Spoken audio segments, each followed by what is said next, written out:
அன்றைய பொழுது வழக்கம் போல் விடிந்திருப்பதாகத்தான் நினைத்து கொண்டிருந்தார்கள் சித்தமல்லி கிராமத்திற்கு ஒதுக்குப்புறமாய் வாழ்ந்து கொண்டிருந்த குடிசைவாசிகள். நடக்கப் போவதை பார்க்கவே சூரியன் உதித்த வேகத்தில் மேல் வானத்தில் வந்திருக்கிறான் என்பது கூட அவர்களுக்கு தெரியாது.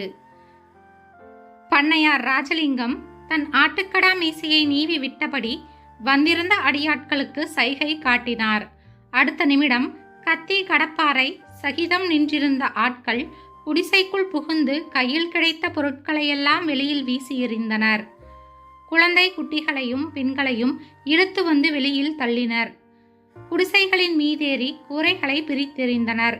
எதிர்பாராத இந்த திடீர் நடவடிக்கையால் பீதி அடைந்த குடிசைவாசிகள் கத்தி கூச்சலிட்டனர். கூரை இடுக்குகளிலிருந்து வெளிப்பட்ட சுண்டெலிகள் மிரண்டு போய் ஓட அவற்றை தெருநாய்கள் ஆவேசமாய் ஓடி துரத்தி பிடித்தன. நாய்களுக்கு பயந்து போன கோழிகள் குப்பையை கிளறுவதை விடுத்து கொக்கரித்து கலவர சூழ்நிலையை மிகப்படுத்தின. ஏதோ ஒரு குடிசைக்குள்ளிருந்து இழுத்தெறியப்பட்ட கிழவர் ஒருவர் ராஜலிங்கத்தின் காலடியில் வந்து விழுந்து கெஞ்சினார். எசமான், இப்படி திடுதிப்புன்னு வந்து கூரையை பிரிச்சு எரிஞ்சா நாங்க எங்கே போவோம்? இன்னும் 10 நாள் பொறுத்துக்கோங்க, வேற இடம் பார்த்துக்கிட்டு போயிடறோம். இங்கே கோழிப்பண்ணை வைக்க போறேன், காலி பண்ணுங்கடான்னு எத்தனை தடவை சொல்லியிருக்கேன். இன்னும் 10 நாள் டைம் வேற கேட்குதா? சரிதான் போடா. கிழவரின் வயதுக்கு கூட மதிப்பு தராமல் அவரை காலால் ஓர் எத்தினார் ராஜலிங்கம். 2 அடி தள்ளி போய் விழுந்த கிழவர் நெஞ்சை பிடித்து கொண்டு மூச்சு விட திணறினார். குடிசைகள் தரைமட்டமாக்கப்பட்டதும் பொழுது சாயறதுக்குள்ள இங்க ஒரு துரும்பு கூட இருக்கக்கூடாது என்று கண்டிப்போடு ஒரு கட்டளை பிறப்பித்துவிட்டு புறம்போக்கு நிலத்தை தனக்கு சொந்தமாக்கி கொண்ட ஆனந்தத்தில் அடியாட்கள் பின்தொடர ராஜலிங்கம் நடந்தார்.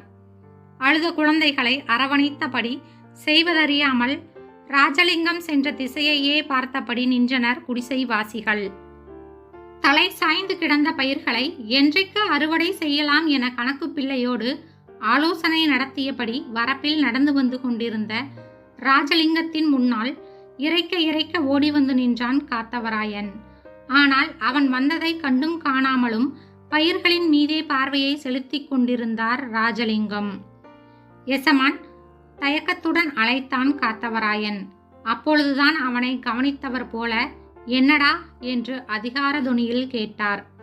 டவுனுக்கு போன என் பொஞ்சாதி கார்ல அடிபட்டுட்டாளாம், ஆஸ்பத்திரியில சேர்த்திருக்காங்க, பதைப்புடன் கூறினாள். அதுக்கு என்னை என்ன செய்ய சொல்ற?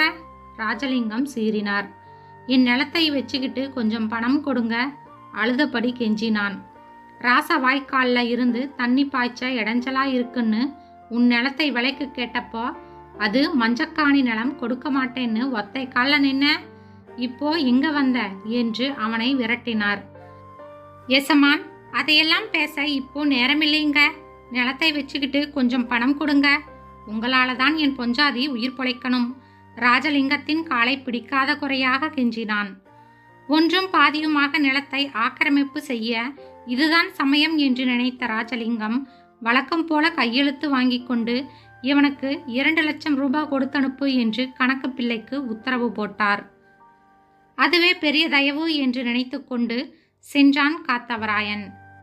குடிசைகள் பிரிக்கப்பட்டதன் எதிரொலியாக ராஜலிங்கம் நிலத்தில் அறுவடை செய்ய சித்தமல்லி கிராமத்து வாசிகள் மறுக்கவே சற்றும் சளைத்தவன் அல்லன் என்று சுற்று வட்டார கிராமங்களிலிருந்து ஆட்களை கொண்டு வந்து அறுவடை செய்து கொண்டிருந்தார் ராஜலிங்கம். கட்டுக்கள் களத்து மேட்டிற்கு வந்து சேர்வதற்குள் வானம் திடீரென்று இருண்டு மழை கொட்ட ஆரம்பித்தது. அறுவடை செய்து கொண்டிருந்தவர்கள் அப்படியே போட்டுவிட்டு களத்து மேட்டு கொட்டகையில் வந்து ஒண்டிக் கொண்டனர். நெடுநேரம் ஆகியும் விட்டபாடில்லை. பொழுதும் சாய்ந்து இருட்டத் தொடங்கியது. இனிமேலும் இங்கேயே இருப்பது நல்லதல்ல என்ற முடிவோடு எசமான், பிடிச்சிருக்கிறது அடைமலையா இருக்கும் போலிருக்கு, இப்போ விடரா போல தோணலை, நலைஞ்சாலும் பரவாயில்லை, வாங்க வீட்டுக்கு போயிடலாம் என்று ராஜலிங்கத்தை அழைத்தார் கணக்கு பிள்ளை. ஆனால் அறுவடை செய்த பயிரை இப்படி அனாதையாக போட்டுவிட்டு போக மனமில்லாமல் வர மறுத்துவிட்டார் ராஜலிங்கம். இன்னும் சற்று நேரத்தில்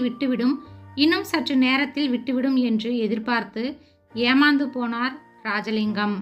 வெளியில் தலை நீட்ட முடியாமல் காற்றும் மழையுமாக சுழன்று அடித்தது. மணிக்கணக்காய் பெய்து கொண்டிருந்த மழை ஏதோ ஒரு வைராக்கியத்துடன் நாள் கணக்குக்கு நீட்டத் தொடங்கியது. மழை விடும் என்ற நம்பிக்கையை இழந்த வேலையாட்கள் நனைந்தபடியே மனைவி மக்களை காண கிளம்பிச் சென்றனர்.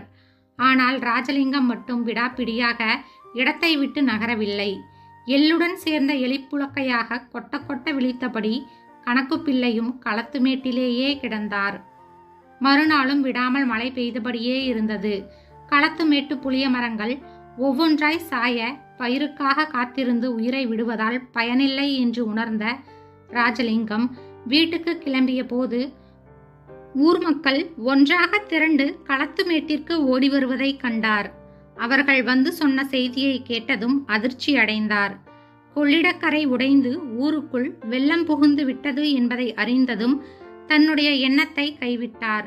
கிராம மக்கள் அனைவரும் பசியும் பட்டினியுமாக மழையில் நனைந்தபடி அந்த களத்துமேட்டிலேயே கிடந்தனர். அன்று முழுவதும் வெளுத்து கட்டிய வானம் இரவானதும் தான் ஓரளவு ஓய்வெடுத்து கொள்ள நினைத்தது. பொழுது விடிந்த போது சுத்தமாக மழை விட்டிருந்தது. சுற்றிலும் நீரால் சூழப்பட்டு களத்துமேடு ஒரு தீவாக காட்சியளித்து கொண்டிருந்தது. 3 நாள் பசியின் கொடுமை ராஜலிங்கத்தை வாட்டி வதைத்து கொண்டிருந்தது. கண்கள் இருண்டு பஞ்சடைத்து போக கிராமவாசிகள் பேச்சுக்குரல் ஏதோ பாதாளத்தில் கேட்பது போல இருந்தது. அவரது வாய் மட்டும் பசி பசி என புலம்பிக் கொண்டே இருந்தது. ராஜலிங்கம் தன்மானத்தையும் மறந்து பசி பசி என புலம்பிக் கொண்டிருப்பதை கண்டதும் கிராமவாசிகள் தங்கள் பசியையும் மறந்து அவர் மீது இரக்கம் கொண்டனர். அவர் செய்த கொடுமைகளையெல்லாம் மறந்து அவரது பசியை தீர்க்க தங்கள் வசம் உணவு ஏதும் இல்லையே என வருத்தப்படலாயினர். அப்பொழுதுதான் உயரே பறந்து வந்த ஹெலிகாப்டர் ஒன்று உணவு பொட்டலங்களை போட்டுவிட்டு சென்றது. கிராமவாசிகள் அனைவரும் விழுந்தடித்து கொண்டு ஓடி பொட்டலங்களை எடுத்து வந்தனர். 2 நாட்களாக அவர்களும் சாப்பிடவில்லை. பசி அவர்களையும் சுருள வைத்திருந்தது. ஆனாலும் அவர்களில் யாரும் அவசரப்பட்டு தங்கள் பசியை தீர்த்து கொள்ள நினைக்கவில்லை. முதலில் ராஜலிங்கத்தின் பசியை தீர்க்கவே முனைந்தனர். கிராமவாசிகள் பரிவோடு உணவை ஊட்டிவிட்ட போது ராஜலிங்கத்தின் கண்கள் கலங்கின. தான் இழைத்த கொடுமைகளையும் மறந்து மன்னித்து தன் மீது அக்கறை காட்டுவதை கண்டதும் ராஜலிங்கத்தின் உடம்பு அவமானத்தால் குன்றிப்போனது. கிராமவாசிகள் ஒவ்வொருவரும் ராஜலிங்கத்தின் கண்களுக்கு தெய்வத்தின் பிரதிபிம்பங்களாகப்பட்டனர். 4ஆம் நாள் வெள்ளம் வடிந்து கிராம மக்கள் கிராமத்திற்கு கிளம்பிய போது ராஜலிங்கம் மட்டும் ஆர்வமில்லாமல் ஏதோ சிந்தனையில் ஆழ்ந்தபடி அமர்ந்திருந்தார். என்ன எசமான் யோசனை? தண்ணி வடிஞ்சிடுச்சு, புறப்படுங்க என்று கணக்கு பிள்ளை அவசரப்படுத்தியது கூட அவர் காதில் விழவில்லை. எசமான் புறப்படுங்க என்று ஊர் மக்கள் ஒன்று சேர்ந்து குரல் எழுப்பிய போதுதான் திடுக்கிட்டு சுயநினைவுக்கு வந்தார். கிராமவாசிகள் அனைவரையும் ஒரு முறை நன்றி உணர்வோடு பார்த்தார். பிறகு ஊரையெல்லாம் வளைச்சி எனக்கு சொந்தம்னு வேலி போட்டுக்கிட்ட இந்த பாவியை பழிவாங்க நினைச்சு நீங்க உங்க அன்புக்கு வேலி போடல. பகைவனையும் மன்னிக்கிற உங்களுடைய பண்பு என்னை புது மனிதனா மாத்திட்டுது.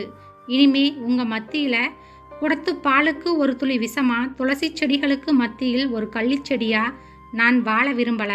என்னை இந்த களத்து மேட்டிலேயே விட்டுவிட்டு நீங்கள் ஊருக்குள்ள போய் சந்தோஷமாயிருங்க என்று கைகளை கூப்பி கண்களில் நீர்மல்க ராஜலிங்கம் சொன்னதை கேட்டதும் கிராம மக்கள் அப்படியே சிலையாக நின்றனர். இந்த கதை உங்களுக்கு பிடிச்சிருந்தா மறக்காம லைக் அண்ட் சப்ஸ்கிரைப் செய்யவும். நன்றி.